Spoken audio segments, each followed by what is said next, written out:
Hey everyone, it's Norm from Tested, and welcome back to Projections, where this week we're going to be talking about augmented reality. I had a chance to recently try Tilt 5. These are the augmented reality glasses made by Jeri Ellsworth and her company, and based on a technology that she's been developing since she was at Valve Software. She took that tech and launched a product called Cast AR about 6 years ago now, and since then has been iterating on the hardware, on the software, and on the experience to now launch a new product called Tilt 5, and I had a chance to chat with her about what's changed since Cast AR, what's in this new hardware, what type of experiences they're developing for tabletop AR, and all that good stuff. Let's take a listen. Well, Jeri, thank you so much for having us here. I've been looking forward to this demo for a long time now, and I know you've been working on this for years. And years and years. So the latest iteration of this technology and what you're working on, it's an AR headset called Tilt 5, also the name of the company.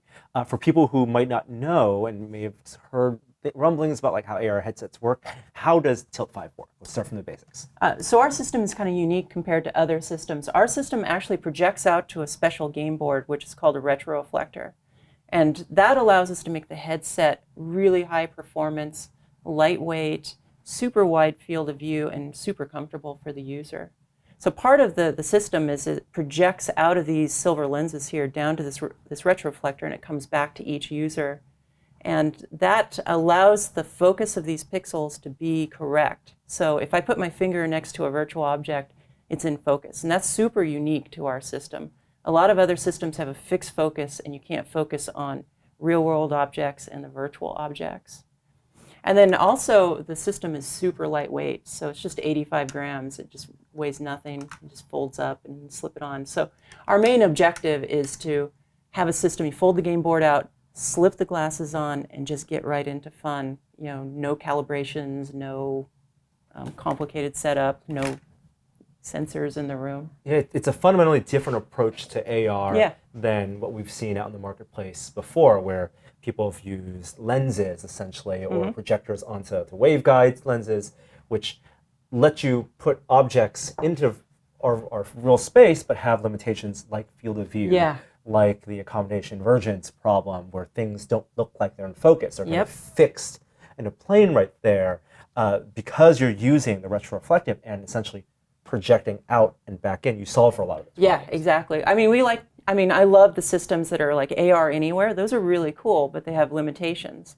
We decided to do AR somewhere. It's kind of our internal way we think of it. It's like, what can we do and what can we just nail and make perfect? And so with this system, like playing with your friends, like head to head, or playing with your friends virtually, or even solo games, like we can nail this and it's going to be a great experience. It's a tabletop game board. It's having this board here, which is about like 2 feet by 2 feet. What you're going for with the tracking markers around it can be any board game that you would buy at a game store. You were at Gen Con recently, and it's like you have people were flipping out there for it. It was awesome. You have D&D in there. You can have tower defense. You can have single-player games, multiplayer games. Action games, so it doesn't have to be board games. It can be like, you know, never before have you been able to sit across the table and play an action like war game with your friends, and that really heightens the experience. So like if I like blow up your base, I get to see it in your eyes.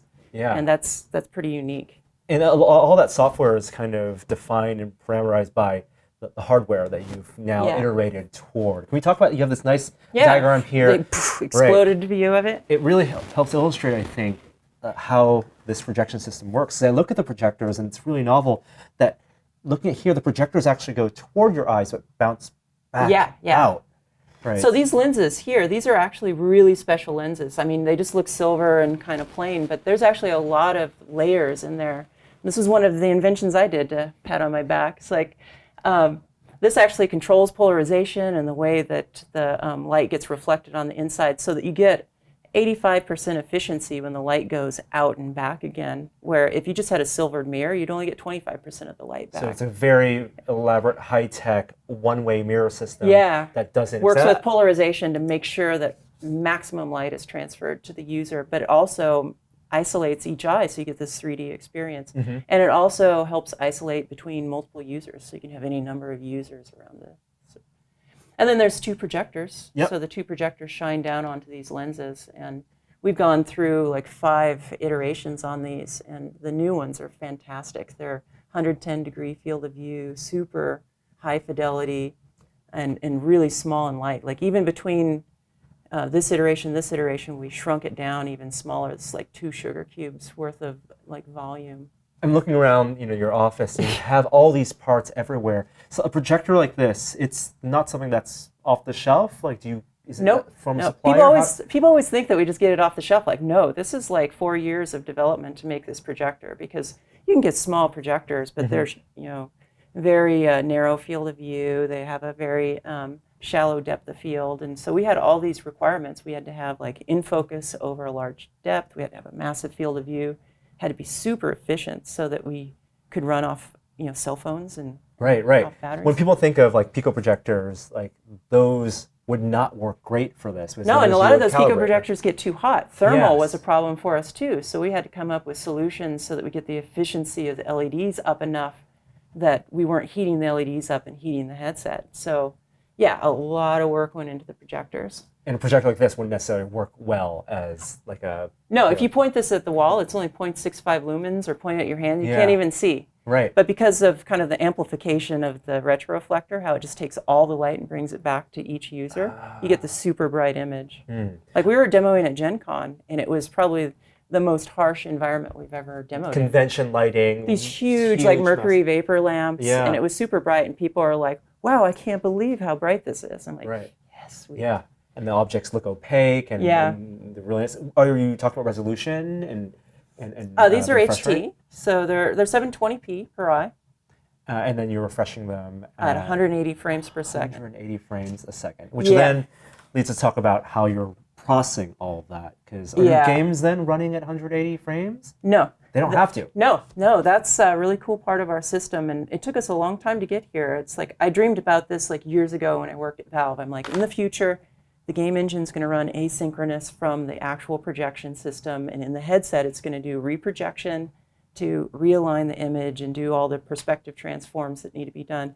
And so that's what we've achieved. We have a chip on here that receives images over USB, it lands in the chip, and then the chip upscales it to 180 frames per second and does all the reprojection. So as you move your head back and forth or you shift side to side, the image stays locked to the game board, and it's updating at this insanely high frame rate. In the VR world, we hear about reprojection all the time to compensate for the lost frames, and it's very difficult. Spatial projection for a lot of movement. This is all hardware based. Yeah, the entire loop is in the headset, which is really unique. Like VR systems, they're just brute forcing it by having giant video cards. So what this means is that we can have multiple headsets running off one PC, and as long as the frame rate is good enough and you're happy with the animation, right. If it's running at 60 frames, you could have 2 instances of games running at 60 frames or 4 at 30 frames per second. And for your perspective, as long as it's comfortable, as long as IMU is updating and the reprojection engine is updating, then your users you will won't. Yeah, you won't have any discomfort. Yeah, you won't have. Yeah. What's bad in VR and AR systems is when the tracking goes bad and you drop a frame, and then all of a sudden the image like goes flying off somewhere because you had head motion. This happens to me all the time. I'll be sitting at my desk working with Unity, and I'll crash Unity, and I won't realize it. I'll be looking at the game board waiting for something to update. And I'll be like, come on. But you don't notice it because the last image had been... It's running basically at 0 frames a second. The last one frame, right, but it's still smooth. It just knows no action. I should have shown you that. We'll have to fire it back up. I'll show you that. Oh, okay. It's neat. Very cool. And then the tracking, these are the markers. So you're doing positional tracking of that way. So it's inside out. And what's unique about our system on the tracking is we have 2 cameras that are right here. So one of them is 140-degree field of view infrared camera, so you can play at night, you can play full daylight, so anywhere in between, because we illuminate the game board with infrared light. And that's on a specific wavelength, and we filter the camera. So the camera is another custom designed piece that has a bandpass filter to only respond to that wavelength of light. Then we have a second camera in here that runs on a totally different wavelength of infrared light. That's for tangible, so playing cards, hand tracking, complicated object tracking, like tracking miniatures on the table. And that that's basically computer vision. Yeah, You have yeah, it's hand a computer vision. recognition. You can be as simple as QR codes to shapes and your wand controller. Yep. All that stuff is positionally tracked because you have that inside-out tracking. Yep, and it's an 8-megapixel camera, so it's super high res, so we can pick out features like at really far distances with it. And we talk about the tracking field of view being wider than your visual field of view, which is already Yeah, I think you were wide. trying that out. You were like clear off the game board and it was still tracking it. Yeah, and then also, you did a thing where you brought an extension to the game board. Yeah. So you're also rendering beyond this because you don't know, the system doesn't know where the game board is necessarily, except that it's somewhere within that kind of big field of view. And so I was able to look in and see as far into the world or even extending the world. Yeah. If you just put another piece of game board here, like another tile, and your game board just extends. And part of our offering will be, we'll have a base kit which has this fold-out rectangular board, just easy, just gives you everything you need. But then we'll have the deluxe kit that has like the tiled system that you can do really fun stuff with, like make a rectangular board if you're doing D&D. Right. Or if you want to have like lots of vertical, you can have little kickstands. So you can tip it up and you can have all this vertical height out of the game board. So that's an interesting thing because like, extending it, I get like you're having more surface area, which then you can look deeper and more into it. But having an angled game board, it doesn't matter what angle it is because it's all about the way you can't even tell. back. If you angle this, it's seamless. All you do is just get more vertical. It's a little difficult sometimes to understand what you're going to see when you look at this system. A lot of people are like, oh, you can never project anything above the game board, which is not true at all. Us sitting here playing a game side by side, I can have objects like this tall off of the game board, and it's great. It's a great experience. It's all about the angle that you're looking at the game board from, kind of like, at a 3D movie, right? Things are still coming out at you, both in and out, but because it's wide enough that the angle works and you can have stereo images that far apart. Yeah. So on this system, you can have, like, I can't see anything taller than that, but I can see stuff this, like in the center of the game board, it's like this tall easily. But if you had a requirement where I wanted to have something really tall, I just tip the Pro board up. So there's a sweet spot in terms of where objects are placed. Yeah, right in front of you, right in front, which tends to be where you're looking anyway. Yeah. And what's funny is people are like, well, it's going to clip on the backside sometimes. And it turns out, like, we play video games all the time that clip 3D stuff off the back. And it's like, it just works. Like, your brain's like, oh, yeah, it just went off the screen, and it feels right. Well, in terms of sweet spot, too, one of the things we mentioned earlier is that accommodation convergence. I was able to hold a cube up, focus on that cube, and then focus on other cubes on the game board. And go back and forth. And go back and forth immediately. Nothing's changing in the rendering. What is it about this projection system and the retroreflective material that allows for that to feel real and natural? Well, it's a combination of things. It's kind of complicated, but it's the aperture of our projectors which send out really tight ray bundles, and then also retroreflector. These ray bundles will be going out in like a cone, and they'll be defocusing. But since retroreflector brings everything back again, it refocuses them, and it brings them through these intersection points, which are correct. So it's like we're kind of, through a clever optical trick, we're making an entire light field display without having to compute it. And that works specifically for what you've experienced. It's the sweet spot for tabletop. Yeah. You are at that, within a certain number of meters, and like you can get as close as you want. There's no minimum focus distance. Yeah. At Gen Con, we actually had people like bumping their head into the table, like, oh, careful. Like, when you were first experimenting with this, I mean, people imagine putting this everywhere, right? That technically would work. Yeah. Oh, yeah. Yeah. Yeah, our main kit is going to be like something that you can deploy in the home easy. Just flip the game board open, slip the glasses on, grab your wand, and start playing. But yeah, there's some folks that are taking our system and doing really crazy things, like huge domes for location-based experiences. So you can have all your friends in this dome. You can see each other, have a really wide field of view, and sharing this virtual experience. But again, having the parameters of tabletop then allow the developers you're working with. They all target the same board. It's a language that exists and people understand. 4 sides, you can do multiple players. So what are some of the game experiences that you'll be launching? Oh, well, we're really excited about our announcement. Hopefully this is going out after our Kickstarter. And Fantasy Grounds is coming to our system. So for the D&D Pathfinder crowd, they're going to love this. So you can have your whole virtual world laid out in Fantasy Grounds. The DM gets their own unique view into the space. The players sitting around the table don't get to see what's coming until the DM triggers. So the DM will be able to do things like an eerie mist settles in the valley, and as they wave their hand over, an eerie mist will come out of their hand, and it'll be revealed. This fog of war will be lifted to the other players. And if your friends can't log in or can't join you around the table, they can log in and you can connect your game board to their game board. And so when the DM waves their hand over, they would see a virtual representation of the hand and the eerie fog. They do a trigger and the monster springs out. Because that's true asymmetrical play. Like people are using the same game board, so the game knows there's going to be someone in that position A. It actually doesn't really matter where they're sitting as long as it's rendered properly for them, and you could be playing with someone. Yeah, so the DM could see well, here's a trigger point, and there could be stats, and there could be a monster sitting here waiting to jump out, and the other players are oblivious until that moment you trigger it. So it's going to be great for storytelling. So we're super excited about that partnership. And what's also exciting about that is their system is truly cross-platform. So if your friends don't have a Tilt 5 system yet, you can play on your PC or tablet and still participate. Because the underlying technology and those systems are all the same. Yeah. Real and then you bring they have adventure packs that you can download. You can bring in 3D assets and work with them. Yeah, that's super exciting. So that's the D&D crowd. We have a bunch of action games that are going to be shipping with the system. So we have a bunch that we have, which are kind of party action games. So you have your friends sitting around the table, shooting blocks and trying to grief each other and do head-to-head. Then we have some solo play experiences. We have this racing game that's very Mario Kart-like. And then it has a battle arena mode, which is really fun. So you're all in this arena. It's got these spinning discs and stuff, and you try to shove your friend's car. It's kind of a Rocket League-like. Very cool. Yeah. And these are all essentially just like PC games or a mobile game because you can plug this into a mobile device or PC. Yeah, many of them will be on PC and Android devices. And you just go to Google Play or you go to Steam and you download the game and you're good to go.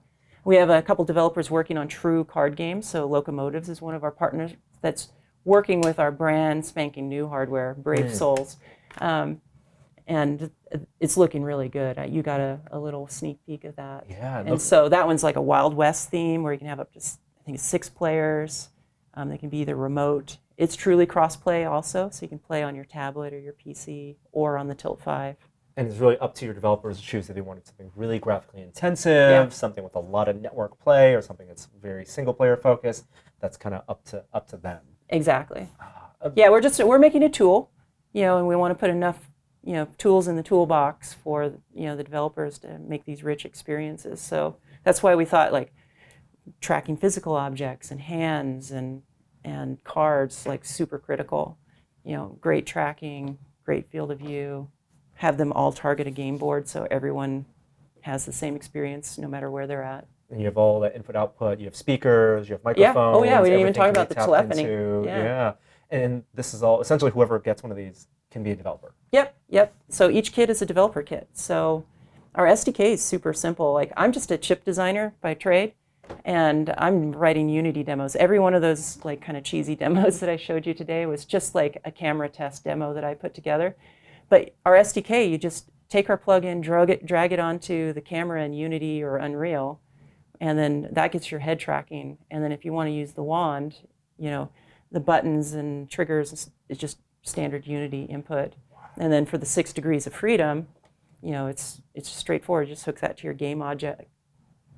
You can get up and going in 10, 15 minutes with our system. Wow. So you have the software side, the hardware side is being iterated on. This is kind of using production molds now, injection molded plastic, you're getting down to your ID, everything is getting finalized. What's the roadmap to getting this out to delivering for Kickstarters? Yeah, our timeline is we already have some developers working with our kind of pre-production units. We're going to have a canary group or kind of an early beta test that's Q1. And it's going to be a smaller group of people that love bug hunting. That's the way it goes. And then general availability, the bulk of the Kickstarter units will go out Q2, GDC time. Absolutely, where a lot of developers are going to be interested. It really is one of those technologies that you have to put on. And you say that about a lot of VR and AR technologies, but it is, you don't know how good it looks until you put it on? So we're really anxious about our Kickstarter video. We're super proud about it. But also wringing our hands because we did compositing in it. Because to show the experience, you kind of have to like fudge it a little bit, and like you have these low camera angles, and you have like stuff flying off the board, which is true for the people that are being filmed. Yeah. Not necessarily true when you have a camera that's like Right, 5 degrees off the board or something. Yeah. But what we're doing is we're taking all of the composited shots and we're doing like side by sides of like, here's film through the glasses and here's the composited shot. Yeah. So hopefully people will give us a little bit of a leeway because we're trying to sell the experience because it really is magical when you try it. And if you... Absolutely, and having used a bunch of VR headsets, it really is, it's a different flavor of it, and I think the tabletop aspect is super, super cool. Yeah. Yeah, congratulations on the launch of the Kickstarter. I know it's been a long time coming. Yeah. And thank you so much for having me here to check it out. Thank you. That was a really enjoyable conversation for me, and I want to thank Jeri for being so open about the technology in these Tilt 5 glasses and what's changed since they worked on Cast AR and the challenges going forward as they finalize the hardware and also work with developers on the software when they're ready to push this out to consumers early next year. Now, I did get a chance to use the latest prototype of Tilt 5 for a variety of tech demos that Jeri showed me. And first thing on the hardware, it's super light. They're quoting this as under 90 grams, and while I didn't have a scale to measure it, it's definitely the lightest of any VR or AR headset I've used in recent memory. It fit perfectly over my glasses. The plastic, like I said, looks polished, and I think in the version I had there was a little band that I could tighten it to the back of my head if I wanted to do that. But once the glasses were on, a couple things I immediately noticed. One, it's AR, so I want to see the outside world. And the outside world is very visible. Not only the field of view to the outside world, which some other AR headsets want to narrow that because they want to hide the fact that you don't have that much of an AR image either, but also the clarity of the outside world. You know, yes, it is a little bit darker, a little bit tinted than looking through normal glass or plastic, but I could interact with people. I was looking at things and I didn't feel the need to take off those glasses to read something, to look at something. You know, it is how I think AR should be. What was also really comfortable was the imagery itself and all the things that Jeri talked about in terms of the projectors being really bright, even though they're running on very low power because the retroreflective material is bouncing that light directly back into your eye. The imagery of the augmented objects was vibrant, was colorful, it was sharp, and also had a really nice frame rate and field of view. I did some tests where I moved my head left and right, so I was going beyond the view of the game board, and even when I was looking off to the side of my head and I could see the game board, I could actually still see the images. So that 110-degree field of view for those projectors really helps and really is a different type of AR experience if you've used something like a Magic Leap or a HoloLens.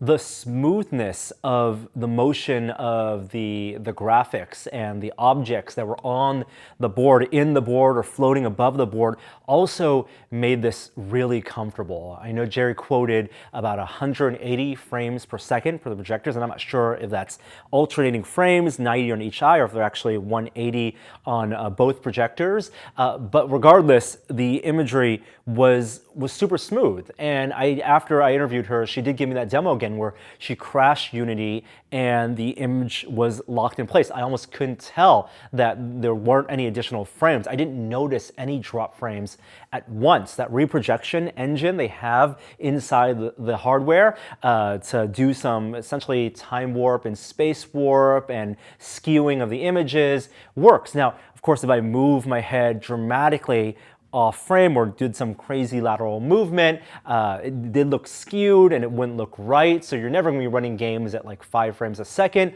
But I can imagine that if you're running at 30 FPS or even slightly lower, the graphics will still look rock solid and the images will still be locked and will never feel like they're not a part of the real world, even though they're just projected images.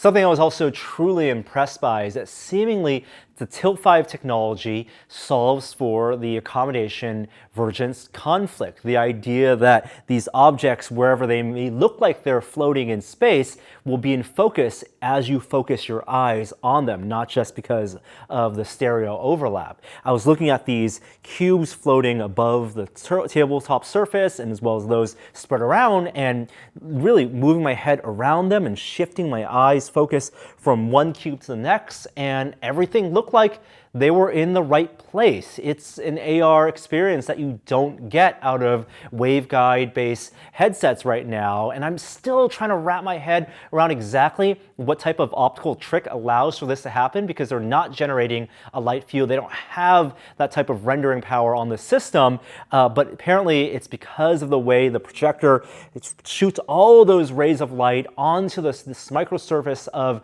this retroreflective material, and the way it bounces back and the way they combine at different planes of focus allows you to then shift and then see the objects at those variable frames in that sweet spot which they've designed for. It was really cool. It's one of those things that you really need to try, and it's a thing that you don't even think about because things look like the way they're supposed to in the real world, at least in the right distances as the way they're supposed to. Now, the compute stuff is also interesting.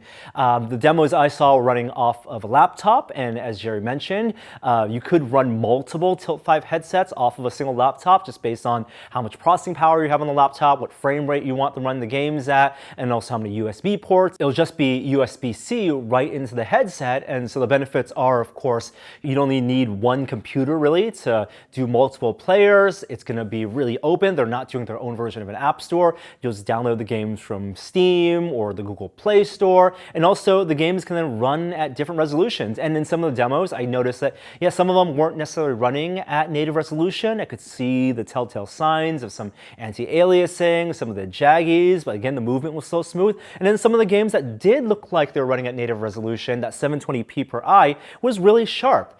In terms of the games, the demos I did try were representative of some of what they're going for. So there was one that was like a marble rolling down a course, and it was really cool to be able to kind of look into the course and even put some of the retroreflective material up and see beyond the tabletop and see how much they're actually rendering. There were an example of a tower defense game where I then was able to throw some tracking markers with QR codes and then use that to activate or point with the wand controller and activate things on that play field. And one of the cool things is because there is computer vision, there's optical tracking of markers, they could also do printing of the markers that's transparent or not visible to the naked eye, the visible spectrum, so it can be something like a CCG card, a magic card, but underneath it there's a layer of a QR code, and so you're getting real true mixed reality with things that you could play in the real world but also work in the Tilt 5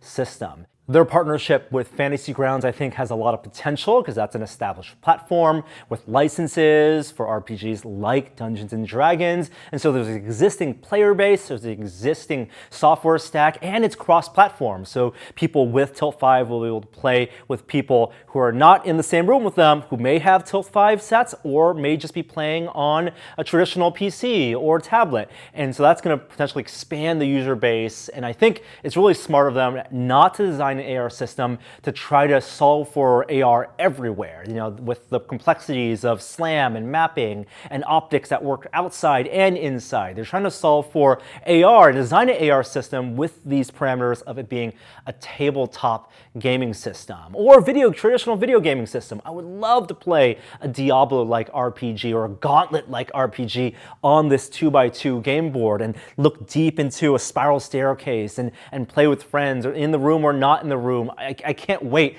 for the system to come out. There's still gonna be a little time before they actually get this out to backers, and so they have time to work on those software experiences, working with their dev partners to create a good launch suite of games and experiences, and also to refine that hardware even further. I think they're still tweaking the IMU and the software related to that, but I really am excited for this and can't wait to play this when this comes out, and I'll be backing their Kickstarter and looking forward to that release. And if you have questions about it, please feel free to post in the comments below. But thanks for watching. We'll be back next time with more coverage of VR and AR technologies, and I'll see you next time.